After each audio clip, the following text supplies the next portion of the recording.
Hi friends, in this video we will know the meaning of possessiveness.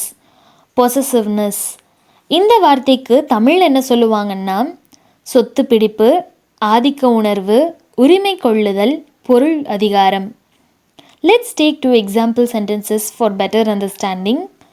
Her possessiveness in relationship can be overwhelming. உறவுகளில் அவளுடைய அதிகாரப்பூர்வமான நடத்தை மிகுந்ததாக இருக்கலாம். The second example is he displayed a strong sense of possessiveness over his belongings. He displayed a strong sense of possessiveness over his belongings. அவர் தனது பொருட்கள்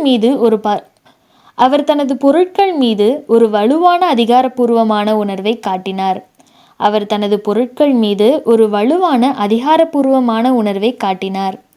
so அடுத்த வீடியோவில் வேறொரு இங்கிலீஷ் வேர்ட்கான தமிழ் மீனிங் என்ன அப்படிங்கிறத பற்றி பார்க்கலாம். அது வரைக்கும் டேக் கேர்.